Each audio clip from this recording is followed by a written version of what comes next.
नमस्कार, मेरा नाम डॉक्टर प्रवीण त्रिपाठी है। मैं एक साइकेट्रिस्ट हूँ और इस वीडियो में हम बात करने जा रहे हैं कि डिप्रेशन के पेशेंट्स में जो काउंसलिंग होती है वो कैसे की जाती है, उसका बेसिस क्या होता है। अब अगर सिम्टम्स बहुत ज़्यादा हैं तो फिर दवाइयाँ पहले इस्तेमाल की जाती हैं, और अगर सिम्टम्स थोड़े बहुत ही हैं, माइल्ड टू मॉडरेट हैं, तो हम दवाइयाँ भी यूज़ कर सकते हैं और काउंसलिंग भी यूज़ कर सकते हैं, साइकोथेरेपी भी यूज़ कर सकते हैं। साइकोथेरेपी भी कई प्रकार से की जा सकती है। सबसे इफ़ेक्टिव साइकोथेरेपी जो है डिप्रेशन में, उसको हम बोलते हैं CBT या फिर कॉग्निटिव बिहेवियरल थेरेपी। सो कॉग्निटिव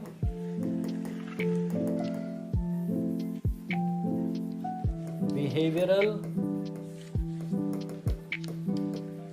थेरेपी, आपको जब आपके डॉक्टर बोलते हैं कि सेशंस कर लीजिए या फिर काउंसलिंग कर लीजिए, तो मेनली वो बात कर रहे होते हैं कॉग्निटिव बिहेवियरल थेरेपी की या फिर CBT की।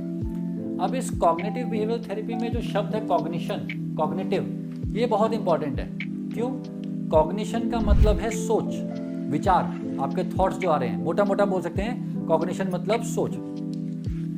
सोच को ठीक करना कॉग्निटिव बिहेवियरल थेरेपी का मेन मकसद है।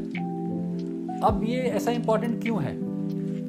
ऐसा इंपॉर्टेंट इसलिए है क्योंकि पाया जा गया है कि जब पेशेंट को डिप्रेशन होता है, कभी किसी व्यक्ति को डिप्रेशन होता है, तो उसकी जो सोच है वो बदलने लगती है, उसमें एक डिफरेंट टाइप की सोच आ जाती है।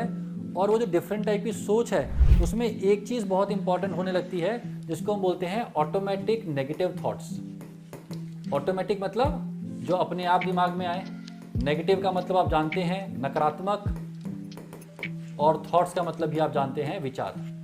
ऐसा पाया गया है कि जब पेशेंट को डिप्रेशन के लक्षण होते हैं तो उनके अंदर ऑटोमेटिक नेगेटिव थॉट्स बहुत ज़्यादा आने शुरू हो जाते हैं। हर बात पे, हर छोटी बात पे उनके दिमाग में कुछ नेगेटिव आने लगता है। कॉग्निटिव बिहेवियरल थेरेपी का एक मेन मकसद है इन ऑटोमेटिक नेगेटिव थॉट्स को पहचानना, पेशेंट को पहचानना सिखाना और उनको ठीक करना या फिर उनको सही तरीके से उनको रिस्पॉन्ड करना।